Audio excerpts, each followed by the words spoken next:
All I hear is talking, I don't sweat that. If they don't trust me either, I respect that.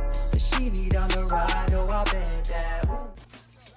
Ooh. Good morning, good afternoon, good evening. My name is JayH. How y'all doing, Postal family? Is everybody good? Is everybody cool? Everybody clean? Are you crisp? Are you feeling irie today? Let's talk. Somebody said I need to get rid of my intro. Kind of makes me unique, don't it? I mean, people have been watching me for a long time. Kind of know this is my thing. That sets me aside from the rest. Kind of my thing. Listen, I wanted to read a comment, and I thought it was very relevant to the video that I recently posted about attendance. So that's why I got my glasses on. The first comment is, if you're a hard worker, they'll give you a hard time when you call out, because then they have to rely on people who don't want to work when they come in or don't show up at all. I'm pretty sure y'all can relate to that. And then there was another comment that I want to touch on as well, so you'll see how this weaves together. This generation also hard to get workers nowadays, so you have to cater to them. 34 years in this business. I retired when the supervisor told me he had 2 tiers of workers: the ones that call in every other day and the ones that never call in but will be smelling like weed or TikTok all day on their phone. So basically the company said you can't win for losing. FYI, the company in the next few years will be 75% automated. People are in for a rude reality check coming soon. Those are the 2 comments. Let's talk. See, inside the post office, we're going to lean into something a little bit bigger. This is about the whole workforce right now, right? And what's going on is simple. If you're a hard worker, you get leaned on. They count on you. Carry the mail, you move the trucks, you sort the letters, you hit the streets. And as long as you're there, they are good. But the second you take a day off, now suddenly you're the problem. Because management gotta lean on folks who don't wanna be leaned on. The ones that half step through their day, the ones who slide in late, the ones who call out 3 times a week, and now the whole operation feels it, right? It's called the domino effect. Cause and effect. Straight up. One person missing throws the whole chain off balance. Clerks get overloaded, carriers end up doubling up, truck drivers forced into overtime, the plants get backed up, and instead of admitting the system is already broken, management puts the blame on the ones who normally keep it running. That's how you take prideful workers and crush their spirit. Now here's where it gets ugly. Resentment. When hard workers, they see the slackers getting untouched, it eats at them, right? They start resenting management for being blind and resenting their co-workers for skating by. It don't matter if you're in delivery, in the plant, driving, or behind the window. It's every craft.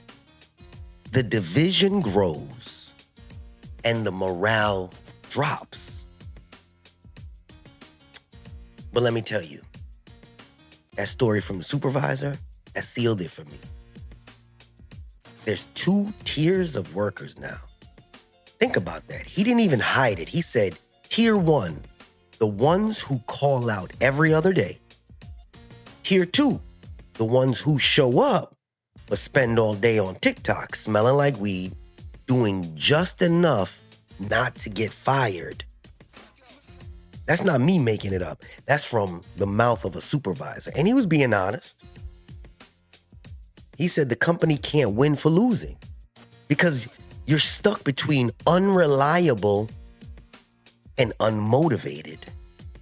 Now ask yourself this. Which one are you?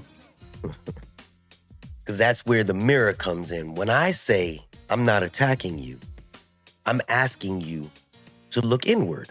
Are you one of those people that they depend on, or are you the one dragging the whole line down? And please don't get offended or defensive. Just be real with yourself. Because here's the thing. When you got a system built like that, management doesn't even try to fix the culture. They just adapt to it. They start catering to the bare minimum because they're scared.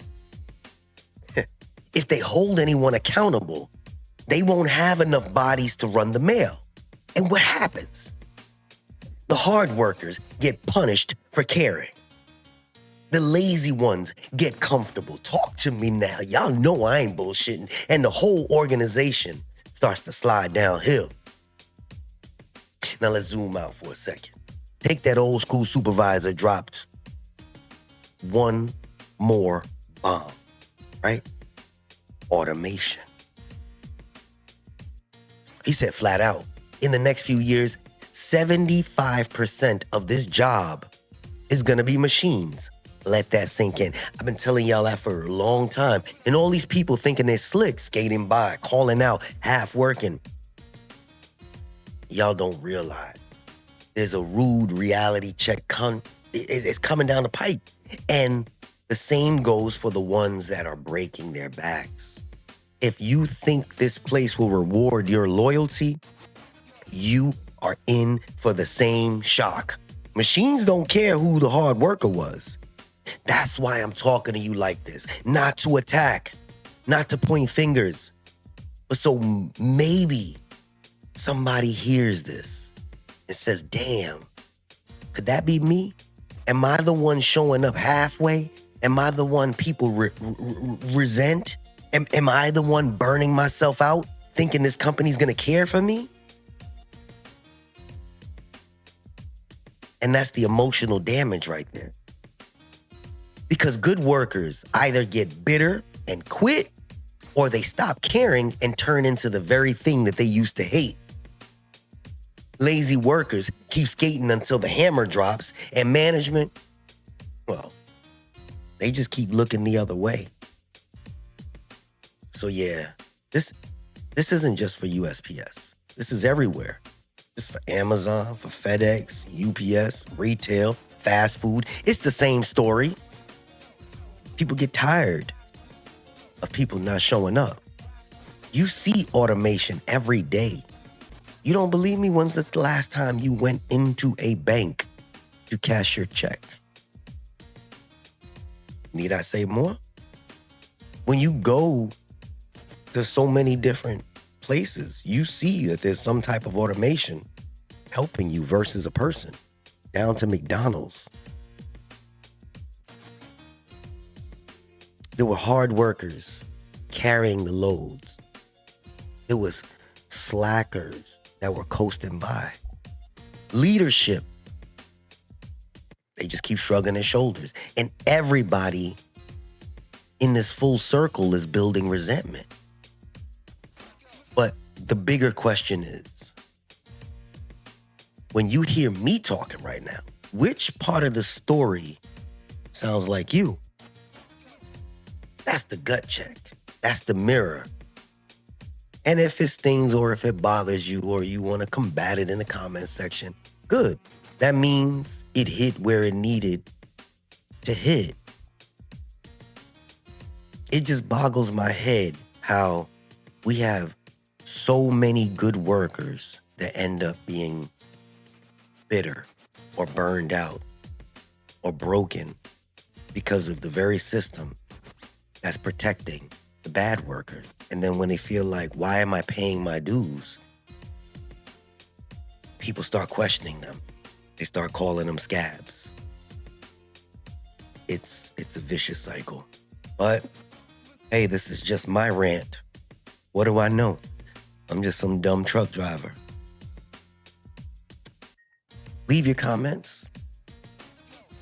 If you think I'm full of shit, I'm okay with that. You see, I didn't even take down those racist comments. Why? Because I ain't got the energy to. They just show their hand. And if you made it to the end of the video, it's weird because I know who they are. I wanted to reiterate that. You could change your name, but they've left messages before, so I know who they are. You can click on them, you can see their full names, everything. So I know where you're located. If I chose to, I could be real nasty about it, but you know what? You're entitled to an opinion. I just think you need to look inwards. So long as you're not disrespectful in your tone and you don't drop the wrong type of language, knock yourself out. Because all I hear is talk, and I don't sweat that. Y'all ain't gotta like me either. I respect that. But I'd be the same one to sit there and come and give you the shirt off my back.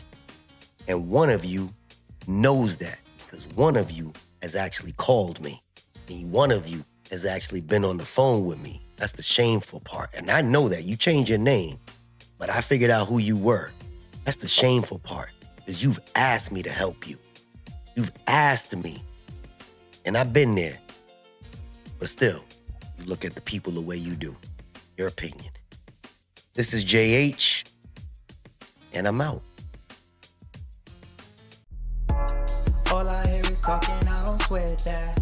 If they don't trust me either, I respect that. If she be down the ride, oh, I bet that.